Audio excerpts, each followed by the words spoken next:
कार्यक्रमाच्या या भागात आता आपण आढावा घेणार आहोत घरगुती गणपती आणि त्यांच्या देखाव्यांचा। चला तर मग सुरुवात करूया, जाऊयात नागपूरला। नागपूरच्या ओमकारनगर भागात राहणाऱ्या आशिष किन्हीकर यांनी गणरायाची आराधना करत आपल्या लाडक्या बाप्पाचं स्वागत केलंय। त्यांच्या देखाव्याचा आढावा घेतलाय आमचे प्रतिनिधी अखिलेश हळवे यांनी।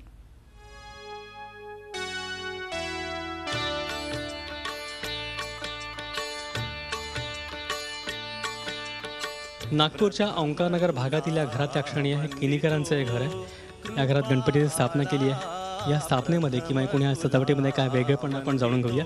इथे मूर्तीची स्थापना केली, आपल्यासोबत कुटुंबातले लोक आहेत त्यांच्याकडनं जाणून घेऊया। आणि तुम्ही मूर्तीची स्थापना केली आहे, साधारणतः सजावट करताना कुठल्या बाबींवर तुम्ही भर दिलाय? जशी आम्ही सगळ्यात पहिले महत्त्वाचं म्हणजे की साधे आणि सरळ सोप्या याच्यात जी मांडणी करायची होती, जास्त बजबट वगैरे काही असा प्रकार करायचा नव्हता। त्या कारणास्तव आम्ही मूर्ती पण एकदम साधी आणि सिंपल आणली आहे। आणि सजावट पण आम्ही जशी एक जागेचा एक थोडा आढावा घेत कमी जागेत किती छान प्रकारे आपण करू शकू, त्या हिशोबाने आम्ही एक छोट्याशा जागेमध्ये एक छोटंसं असं डेकोरेशन केलेलं आहे। त्यासाठी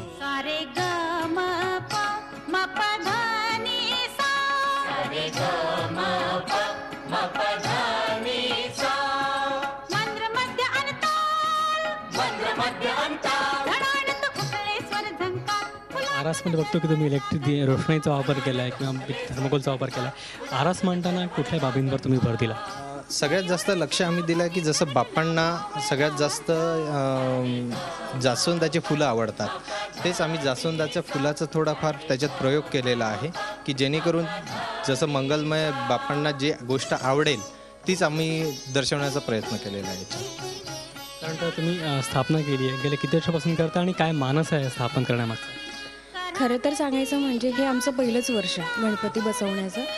मुख्य म्हणजे आमची बाप्पांप्रती जी त्यांच्याबद्दलची जी आस्था आहे, तसं तर आमच्यात खूप दिवसाचं सुरू होतं की बाप्पांना बसवायचं आहे। पण कसं आहे, आमचा जो एक मुख्य मानस असा होता की चला काहीतरी आपल्याला गणपती बाप्पांकडून आपल्याला काही प्राप्त करायचं असं काहीच नाही, पण एक आस्था आहे त्यांच्याबद्दल। आणि महत्त्वाची गोष्ट, आमच्याकडे एक छोटा बाप्पा आलेला आहे आणि तो आल्यामुळे एक चल आपल्या बाप्पांनी आपल्याला एक असं सांगितलं असेल की चला तू लहान बाप्पा घरी आलेला आहे, तू मला पण बसव तुझ्या घरी, म्हणून आम्ही बाप्पांना आमच्या घरी बसवलं आहे।